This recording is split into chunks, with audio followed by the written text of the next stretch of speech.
Your Excellencies, Honourable Delegates, I am Bill Kidd, Member of the Scottish Parliament and Co-President of Parliamentarians for Nuclear Non-Proliferation and Disarmament, and I wish to make this speech and contribution and hope that you will take this as well meant and on board.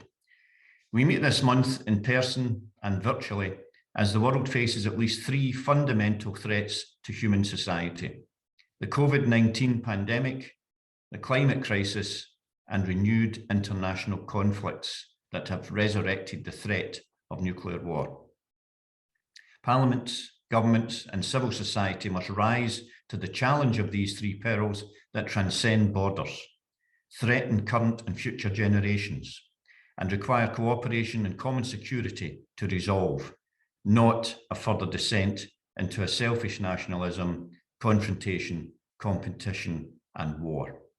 This NPT review conference provides an opportunity for us all to shift the predominant security paradigm from one of reliance on nuclear deterrence and the threat or use of force, a paradigm which is unsustainable and cannot address the real human security issues of today, to one relying more on diplomacy, disarmament, conflict resolution, climate protection, sustainable development, and the law. Parliamentarians for Nuclear Non-Proliferation and Disarmament welcomes the civil society statement presented today and the open letter to the states parties to the NPT entitled "Fulfill the NPT from Nuclear Threats to Human Security." We encourage all delegations to read the civil society statement and the open letter conscientiously and respond to the calls and recommendations within them. It is worth highlighting the four calls to NPT states parties in the open letter. End the nuclear arms race by stopping the production of nuclear weapons. Phase out the role of nuclear weapons in security policies, starting with no first use policies. Commit to the global elimination of nuclear weapons no later than 2045, which would be the 75th anniversary of the NPT. Shift budgets and public investments from the nuclear weapons industry to instead support public health, climate stabilisation, and sustainable development. We take the floor here to add an emphasis on parliamentary action and the importance of governments to respond. Parliaments and parliamentarians are taking action on these three critical issues: the pandemic, climate change, and nuclear disarmament, on the connections between them, and on nuclear risk reduction and disarmament in particular. In November last year, the Inter-Parliamentary Union and PNND, in cooperation with Parliamentarians for Global Action, the Parliamentary Forum on Small Arms and Light Weapons, Geneva Centre for Security Policy, and the World Future Council, and in consultation with the UN Office on Disarmament Affairs, and released a handbook, Assuring Our Common Future, as a guide to parliamentary action in support of disarmament for security and sustainable development.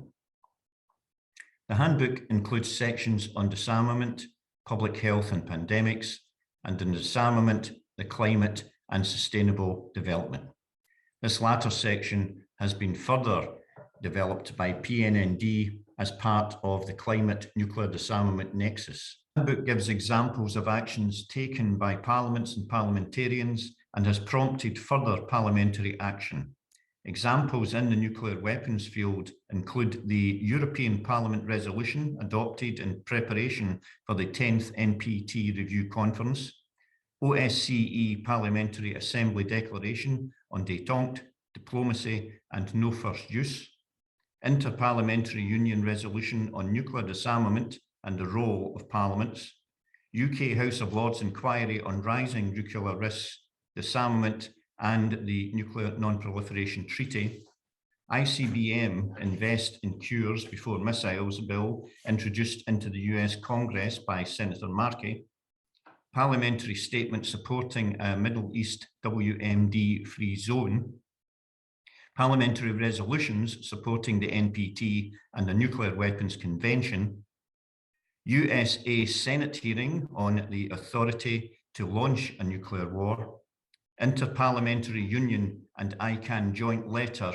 on Parliaments and the Treaty on the Prohibition of Nuclear Weapons, and many more. Of course, governments have the principal responsibility for reducing nuclear risks, phasing out the role of nuclear weapons in security doctrines, undertaking nuclear disarmament steps, and building the framework for a nuclear weapon-free world. This is what makes the NPT conference so important and your actions here so significant. We appeal to you to rise to this challenge, to reach beyond the dangerous and unsustainable status quo of threat postures and nuclear arms races, and to respond positively to the parliamentary and civil society calls mentioned earlier, in the knowledge that such leadership will have strong backing from parliaments, parliamentarians, and civil society globally. I thank you very much for listening. Thank you.